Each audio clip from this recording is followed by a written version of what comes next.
मुंबई जाती ट्रेन में टीटी और लड़की के साथ बनी घटना। दिल्ली से मुंबई जाने वाली रात की ट्रेन हमेशा की तरह प्लेटफॉर्म पर शोर के बीच तैयार खड़ी थी। मुसाफिर दौड़ते हुए अपनी अपनी बोगियों की तरफ जा रहे थे। कोई सीट पकड़ने की जल्दी में था, कोई सामान संभाल रहा था। उसी भीड़ के बीच रेलवे के टीटी अमर सिंह अपनी फाइल बगल में दबाए एक एक कोस में चेकिंग करते आगे बढ़ रहे थे। अमर सिंह अपनी सख्त आवाज और ईमानदारी के लिए मशहूर थे। वे रिश्वत नहीं लेते थे, गलत काम पर तुरंत कार्रवाई करते थे। और सफर में जितनी बार लड़कियों या बुजुर्गों के साथ कोई समस्या होती, लोग सबसे पहले अमर सिंह को ही बुलाते थे। उनकी यही साख उन्हें बाकी टीटी से अलग बनाती थी। उस रात वे S5 कोच में पहुंचे। अंदर हल्का सा अंधेरा था। लाइटें कम कर दी गई थी ताकि लोग सो सके।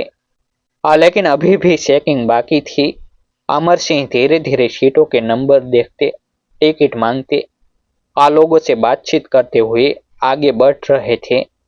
और तभी उनकी नजर खिड़की के पास बैठी एक लड़की पर पड़ी। लड़की सिर झुकाए बैठी थी। उसके हाथ कांप रहे थे। उम्र लगभग 20-21 साल रही होगी। आंखें सूजी हुई थी, जैसे देर तक रोई हो। गले में दुपट्टा कसकर लपेटा हुआ और बैग को ऐसे पकड़ा हुआ मानो कोई छीन ले जाएगा। अमर सिंह ने टिकट मांगा। बेटा, टिकट दिखाना। लड़की ने धीरे से कांपते हाथों से टिकट आगे बढ़ाया। टिकट वैध था। सीट उसी की थी। सब सामान्य लग रहा था, पर चेहरा बिल्कुल भी सामान्य नहीं था। अमर सिंह ने उसे ध्यान से देखा। सब ठीक है ना? उन्होंने नरम लेकिन गंभीर स्वर में पूछा। लड़की थोड़ी चौंकी, जैसे किसी ने उसके भीतर छिपा दर्द पकड़ लिया हो। और उसकी आंखें फिर भर आई, मगर उसने तुरंत चेहरा मोड़ लिया। जी जी, सब ठीक है, उसने धीमे से कहा और खिड़की की तरफ देखने लगी। लेकिन अमर सिंह की नजरें अनुभवी थी और उन्होंने बहुत सफर देखे थे, बहुत लोग देखे थे। यह लड़की डरी हुई थी, छिपी हुई थी, या किसी मुश्किल में थी। उन्होंने धीरे से पूछा, बेटा, घर जा रही हो या कहीं और अकेली हो? लड़की एक पल के लिए रुकी, फिर बोली, आज ही अकेली हूँ। आवाज में वो आत्मविश्वास नहीं था जो सामान्य यात्री में होता है। कुछ था, कोई बात जिसे वो छिपा रही थी। अमर ने और कुछ पूछना ठीक नहीं समझा। उन्होंने बाकी चेकिंग जारी रखी।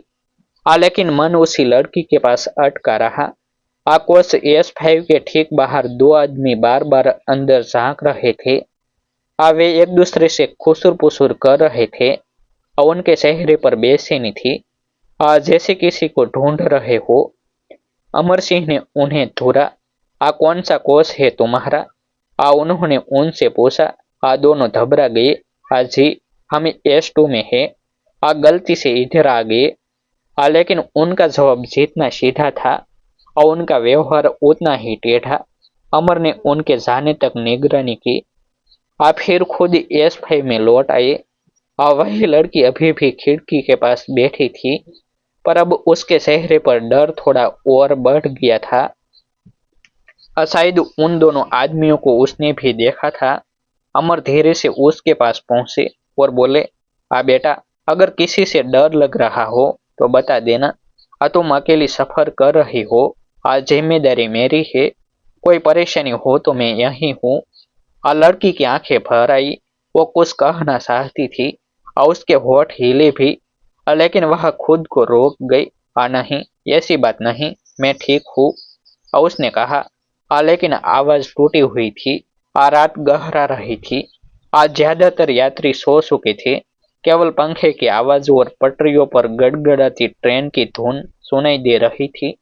अमर सिंह चाय लेकर कोच के आखिरी हिस्से में बैठे थे और उनकी आंखें बार बार S5 की सीट नंबर 42 की तरफ जा रही थी, आज जहां वह लड़की बैठी थी। अचानक उन्होंने देखा कि लड़की उठी और धीरे धीरे ट्रेन के दरवाजे की तरफ चली गई।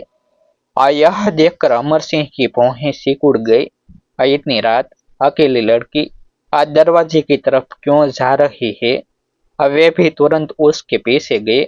लड़की दरवाजे के बिल्कुल पास खड़ी थी। हवा तेज चल रही थी और ट्रेन डोल रही थी। लड़की की आंखों में आंसू थे और चेहरा बिल्कुल पीला। अमर ने धीरे से पूछा, बेटा यहाँ क्यों खड़ी हो। लड़की ने उन्हें देखा। उसकी आंखों में डर, थकान और टूटन तीनों साफ दिख रहे थे। वह धीरे से बोली, हमें हमें नहीं जानती कि मुझे कहाँ जाना है। मैं बस भाग रही हूँ। अमर तुरंत सतर्क हो गए। कैसे भाग रही हो, परिवार से? कैसे खतरे से, कुछ बताओ तो सही। लड़की ने सिर झुका लिया। हवा उसके बालों को उड़ा रही थी और ट्रेन अंधेरे में चली जा रही थी और इस पल में लड़की बिल्कुल अकेली लग रही थी। आज जैसे दुनिया में उसका कोई नहीं। करीब आधा मिनट चुप्पी रही। फिर लड़की बोल उठी, मेरा नाम तन्वी है और मैं घर से भागी हूँ। अमर ने उसे धीरे से पकड़कर सुरक्षित अंदर ले आया और सीट पर बैठाया। बेटा क्यों भागी, क्या हुआ? तन्वी की आंखें भर आई। मेरी माँ की मौत के बाद पापा ने दूसरी शादी कर ली। मैं सौतीली थी और कुछ महीनों से उसकी आवाज टूट गई। अमर ने धीरे से पूछा, तुम्हें तंग किया जाता था? तन्वी ने सिर हिलाया। हाँ, लेकिन सिर्फ वही नहीं। घर का एक और आदमी, मेरी सौतीली माँ का भाई। उसकी नजरें हमेशा मेरे ऊपर रहती थी। पापा को कुछ भी कहती तो उल्टा डांट पड़ती थी। अमर के चेहरे पर गुस्सा आ गया। तन्वी बोलती गई, कल रात उसने कमरे में घुसने की कोशिश की। मैं डर गई और घर छोड़कर भाग गई। अमर ने गहरी सांस ली। अब उन्हें समझ आ गया था कि उससे बात करने पर वो क्यों कांप रही थी। एक मासूम लड़की जो जिंदगी भर सुरक्षा चाहती थी, वो अपने ही घर में असुरक्षित थी और उन दो आदमियों को पहचानती हो। अमर ने पूछा। तन्वी एकदम डर गई। वो वही है, मेरी सौतेली माँ का भाई। और उसके साथ एक आदमी और था। शायद वो लोग मुझे ढूंढ रहे हैं। वो मुझे वापस ले जाएंगे तो मैं बच नहीं पाऊंगी। अब तस्वीर साफ थी। ट्रेन में बैठे दो संदिग्ध आदमी, तन्वी का अकेले सफर करना और उसका डर, सब कुछ जुड़ गया था। अचानक बाहर दो परछाइयां S5 के दरवाजे के पास दिखी। मध्यम रोशनी में अमर सिंह ने साफ देखा। वे वही दो आदमी थे। वे धीरे धीरे कोच में दाखिल हुए। उनकी निगाहें हर सीट को ऐसे टटोल रही थी, मानो शिकार ढूंढ रहे हो। अमर सिंह तुरंत तन्वी को बोले, तुम नीचे नजर मत आना, हमें हूं ना। उन्होंने तन्वी को पर्दे की ओट में छिपाया और एक कदम आगे बढ़कर खड़े हो गए।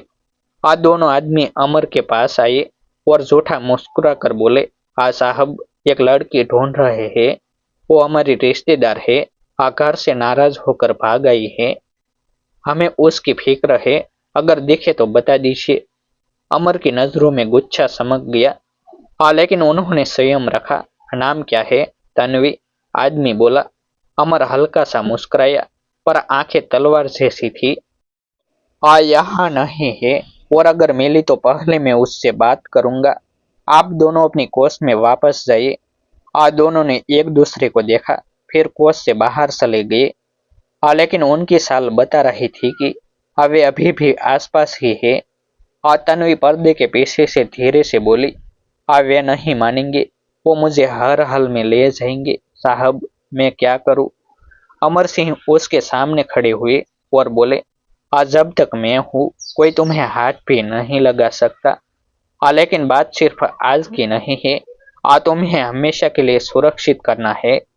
तुम्हारी कहानी अधूरी है और तुम्हारी लड़ाई अभी शुरू हुई है। तुम डरो मत, मैं तुम्हारे साथ हूँ। तन्वी की आंखों में पहली बार थोड़ा भरोसा चमका। वह धीमे से बोली, क्या क्या आप सच में मेरी मदद करेंगे?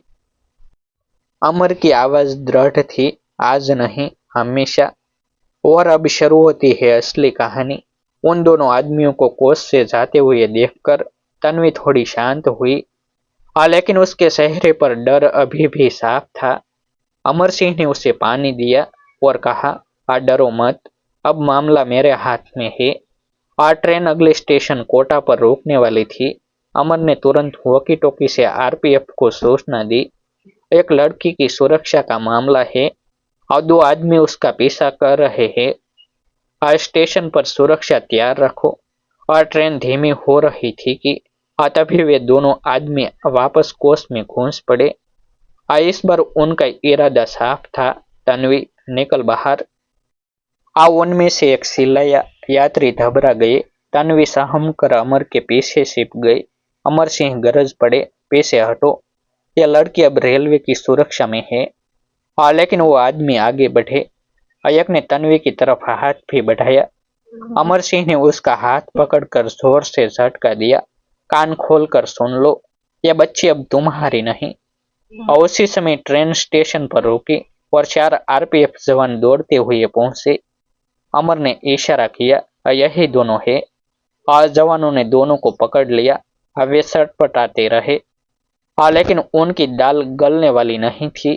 तन्वी की आंखों में राहत के आंसू आ गए। अमर सिंह ने उसके सिर पर हाथ रखा। हाँ बेटी, अब तुम सुरक्षित हो। तुम्हारा केस खुद मैं देखूंगा। तुम्हें किसी को नहीं सौंपा जाएगा। आरपीएफ इंस्पेक्टर ने तन्वी से कहा, तुम्हारे बयान के आधार पर इन दोनों के खिलाफ सख्त कार्रवाई होगी। तन्वी ने आंसू पोंछे और पहली बार मुस्कुराई। धन्यवाद साहब, आपने मेरी जिंदगी बचा ली। अमर बोले, सफर कभी मंजिल से भाग कर नहीं, हिम्मत से जीता जाता है। आज तुमने हिम्मत दिखाई है, आगे का सफर हम संभाल लेंगे। ट्रेन फिर चल पड़ी। लेकिन इस बार तन्वी अकेली नहीं थी, और उसके साथ सुरक्षा, भरोसा और एक नई शुरुआत थी। ऐसे ही वीडियो देखने के लिए हमारे यूट्यूब चैनल सब्सक्राइब करें।